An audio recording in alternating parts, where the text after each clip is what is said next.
Frères et sœurs, chers amis, membres de la grande famille de Dieu, bonsoir. Bonsoir. Que la paix et la grâce de Dieu vous soient multipliées.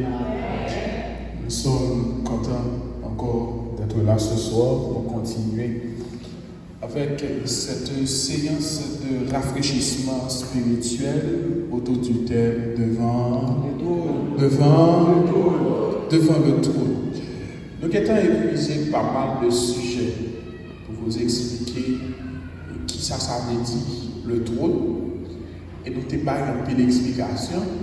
Et hier, nous avons fait face à une question que nous toutes les fois nous posons nous. Là, nous prions, côté prière, et nous avions pris du temps pour vous présenter une image du sanctuaire, pour vous expliquer à clair, frères et sœurs bien-aimés, que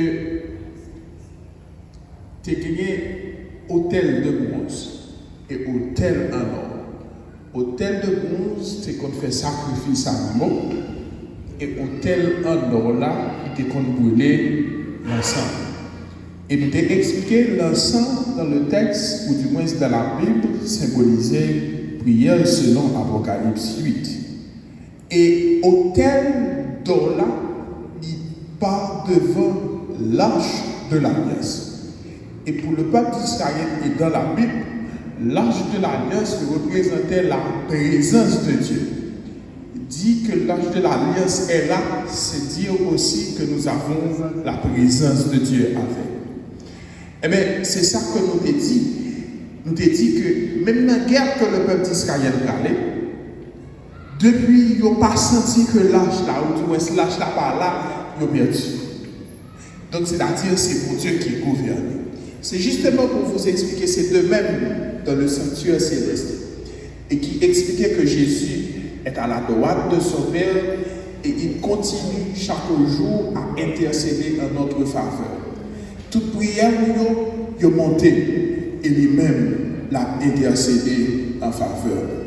Ne vous inquiétez pas, il y a un temps qu'il a fixé afin que il soit capable d'accorder ça que vous avez besoin.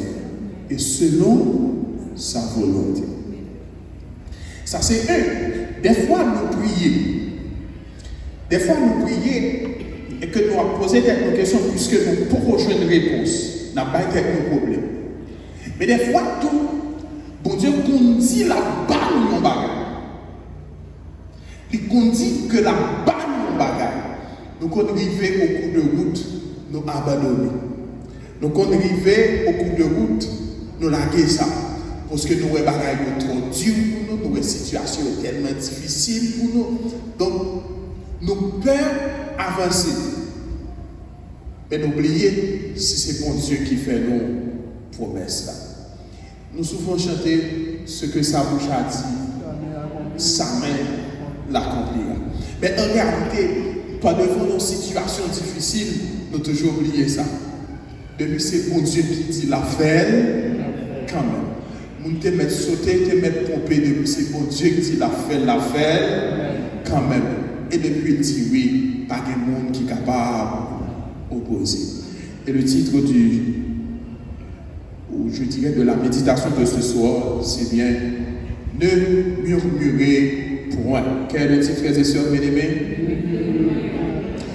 Je ne vais pas prendre beaucoup de temps. M'obligé d'entrer directement. C'est nous là dans Nombre chapitre 13 et chapitre 14. Le peuple d'Israël, pendant un parcours pour capable de rentrer dans le Canaan terrestre, il arrivait d'un côté, dans le désert de Paran à Kadès. Tout près, Jourdain pour y traverser et rentrer Canaan. C'est-à-dire qu'il n'y a pas besoin d'un pile temps tout près la plaine de Moab pour y rentrer. Et rentrer Canaan, on n'a pas même besoin d'un pile jour. Quand il y a là, comme d'habitude, l'Éternel a ordonné à Moïse pour capable prendre un dans chaque tribu pour aller explorer Canaan. Mais le nègre fin explorer Canaan, Le peuple d'Israël, je dirais, n'est pas rapport de ça que il commence à exalter pour dire, en réalité, c'est un pays qui est vraiment belle, qui gagne des terres fertiles, qui gagne lait à miel qui a coulé. Gagne lait à miel qui a coulé, ça nous toujours au chapitre 13. Donc c'est un bel pays. Si nous avons grappé, c'est d'après nous deux ou bien nous quatre qui t'avons reporté. Tellement réséen, donc c'est un pays qui est vraiment bel, qui est vraiment bon. Ça c'est un. Mais il y a un mais. Que Pasteur Titus t'a dit, c'est une cheville rédactionnelle d'opposition. Mais il y a un mais. Côté qui vieillit et miel qui a coulé, il dit, mais il y a les fils d'Anak. Les fils d'Anak, même si nous sommes bon comme ça, je sais que nous avons dépassé nos pics toujours. Son série de géants, on série de gros nègres, et que chaque fois que nous paraît devant les fils d'Anak, nous voyons autant des sauterelles. C'est-à-dire, ils paraissent insignifiants par devant les fils d'Anak. Ah, mais ils ont retourné et ils ont assemblé au chapitre 14 et puis ils ont dit, ah, les fils d'Anak ne sont pas capables d'attaquer. En nous, avec nous, dans le chapitre 14, on a commencé dans le premier verset.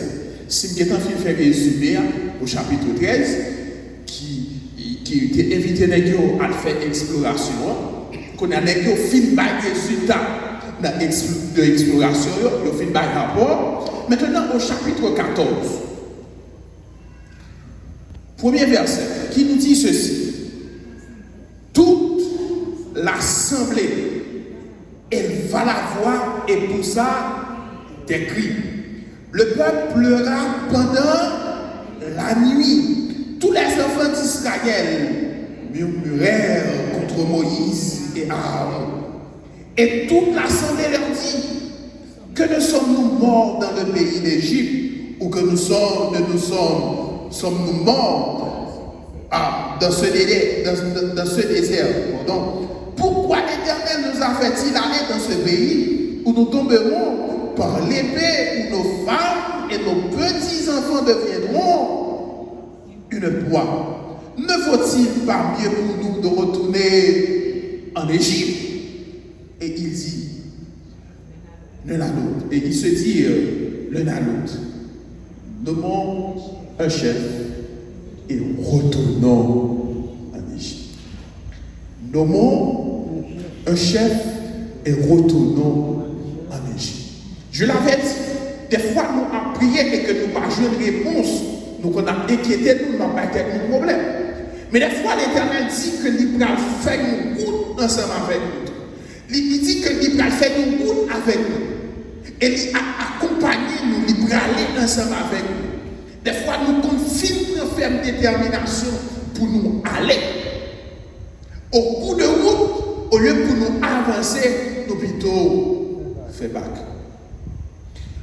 Lorsque vous êtes chrétien, vous partez de l'église là pour faire marche en arrière. Ou appeler pour capable aller de l'avant, pour capable faire progrès. Je me demande, est-ce que le peuple d'Israël, en général, que tout miracle que l'Éternel t'a fait avec lui dans le passé? Quand j'étais au coup d'œil dans la Bible, on m'avait dit que pour que le peuple d'Israël passait, Pharaon refusait de voyer le peuple aller.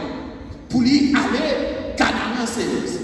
L'Éternel va passer de l'autre niveau. L'Éternel va endurcir le cœur de Pharaon. Et il va voyer des plaies. Qu'on dernier tout plaie qui tombait sous Égypte. C'est 10e an. Tout premier né d'Égypte. Depuis au passé, l'ange destructeur lui passait et que lui parlait sang sur les dos. Reine. Des reines Kamakorel. Toute Égypte a pléé et Pharaon Pharaon décidait enfin quitter le peuple. Allez. Qu'on y a, Pharaon gardait, si quitter le peuple, ça allait, toute économie finie, il tombait à terre. Là, non seulement la paix du monde, et qu'on y a liquidé Israël, qui était esclave, parti. Et Pharaon fait calcul là rapide, il dit non, je ne vais pas faire ça. Il allait, là derrière, là le poursuivre. Qu'on y a, le peuple d'Israël courir, et le Seigneur avait beaucoup plus de chemins, je dirais plusieurs chemins, qu'il était capable d'utiliser pour capable aller, pour faire le peuple là aller. Mais il choisit pour capable faire chemin désert là avec lui. Il choisit pour capable faire au bout de la mer ensemble avec lui. C'est justement pour vous expliquer que ou pas qu'il doit dire bon Dieu comment pour le passer ensemble encore. Bon Dieu grand monde il fait affaire, changer. Il décide pour faire tel ou tel route que ta volonté soit faite. Je me rappelle, pardon, un frère qui gagnait madame qui sous cabane de l'hôpital. Et si fille arrivé dans le point en tension et que l'on va retirer Timoun, il dit docteur que c'est pas ça que tu parlé avec l'Éternel. Qui arrivait si fille n'a pas de famille, il était capable même mourir. C'est mon Dieu qui a fait. Il est d'accord pour césarienne. En fait, quitter césarienne, c'est la volonté de Dieu. Apprendre à compter sur la volonté de Dieu. Eh bien, il prend route désert là avec lui. Il campait devant la mer rouge. Israël pas ouais en haut, Israël pas ouais en bas. Tout côté, s'il courit là, la mer apprend. S'il courit là, la mer apprend. La mer devant. Et Pharaon derrière. C'était une situation assez, je dirais, délicate pour le peuple d'Israël. C'était très difficile pour le peuple d'Israël. Donc, le Seigneur défend la mer en deux. Et il quitte le peuple là, passer à pied sec. Il quitte le peuple là, passer à pied. Est-ce que bon Dieu nous pas extraordinaire? Bon Dieu nous est extraordinaire. Le fait, il est bailli, il fait comprendre, il aller au-delà de l'imagination. Ça que nous pensons qui est possible pour mon Dieu, et c'est lui-même qui est possible. Eh bien, il va fondre la mer. C'est justement pour vous dire, frères et sœurs bien-aimés, en passant, il y a une très bonne nouvelle. C'est que le Seigneur, il compte faire route côté qui va gagner. Je ne sais pas qui l'a, mais qui derrière nous. Je ne sais pas aussi non plus, je ne sais pas non plus qui l'a, mais je dirais la mer rouge qui est devant. Celle-là qu'on est capable de dire avec mon Dieu, pas rien qui est impossible. Il compte faire route côté qui va gagner. Route. Ça c'est l'Éternel tombera pour vous et vous gardez le silence. Il finit de traverser la mer rouge. Et la Bible continue pour capable dire, je dirais, pour dire, en réalité, mon Dieu conduit le peuple. Le jour avec une colonne de non-nuée. Le jour pour capable protéger le peuple là contre la chaleur du soleil. Le soir, il y a une colonne de feu pour protéger contre le froid et pour éclairer la route que vous avez passé. Bon Dieu, pas jamais la gueule, il va manger, il prend soin. C'est justement pour vous expliquer, quand c'est mon Dieu qui décide,